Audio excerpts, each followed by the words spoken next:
Bila emas ada di tangan, perspektif kita tentang emas akan berbeza berbanding yang beli emas sekadar nampak nombor dan kertas. Yang beli emas digital, perspektif dia pada emas sama macam saham. Walaupun namanya emas, di tangan dia tak ada apa-apa selain nombor dan kertas saja.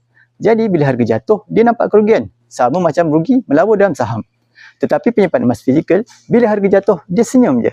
Inilah peluang dia beli barang mahal pada harga yang murah. Dia boleh dapatkan lebih banyak kepingan emas pada harga diskaun.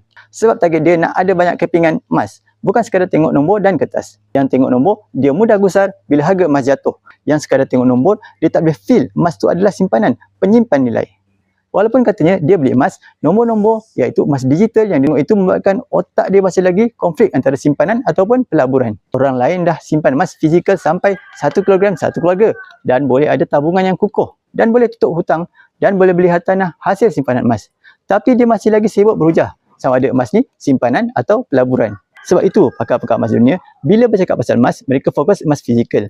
Emas yang terbaik ialah emas yang ada di tangan sendiri, bukan yang kita tengok pada skrin. Bagi yang ingin mengalihkan sebahagian simpanan jangka panjang anda ke bentuk emas fizikal, anda boleh klik link di profil, daftar akaun percuma dan saya akan bimbing anda sebaiknya.